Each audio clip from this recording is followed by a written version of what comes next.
Pour notre stage, nous sommes allés au siège social de SNC-Lavalin pour apprendre sur la gestion de risques corporatifs. Nous avons eu la chance de travailler avec des logiciels professionnels liés à ce domaine. Nous avons interrogé un spécialiste en technologie, Bruno Lalonde, sur son emploi pour découvrir ce qu'il fait à SNC-Lavalin et comment il travaille avec ces logiciels. Lorsque nous avons demandé à Bruno quel était son parcours professionnel pour se rendre où il était aujourd'hui, voici ce qu'il a dit.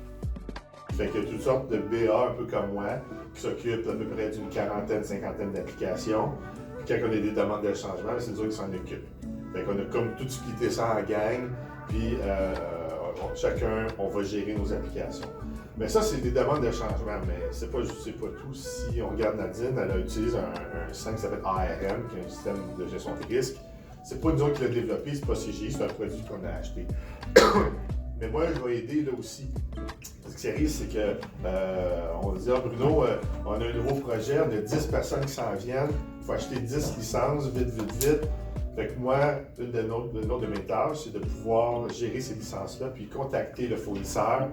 Fais-moi un estimé combien ça coûte. Nadine, ça coûte ça, c'est beau. On l'achète, puis on va s'arranger avec les gens de son équipe pour assigner les licences.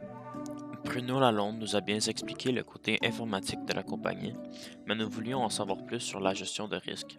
C'est pourquoi nous sommes allés interroger Jean-Daniel Tremblay, un directeur en gestion de risques corporatifs.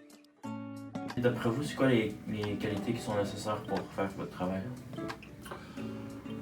Faut être capable de s'adapter aux différentes situations. Je pense que la capacité d'adaptation, parce que les choses sont jamais toujours les mêmes, ça change tout le temps. Il faut être capable de s'adapter. L'autre qualité, je dirais, faut être capable de communiquer clairement puis d'écouter clairement. Quand tu as des problèmes, il faut que tu sois capable d'une part de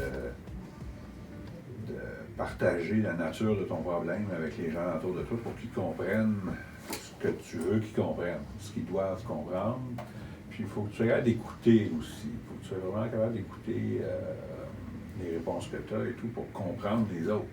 Parce que c'est la plupart des problèmes, la source des problèmes, c'est souvent des malentendus. Munis de nos nouvelles connaissances, nous avons pu faire notre travail de stage de manière efficace.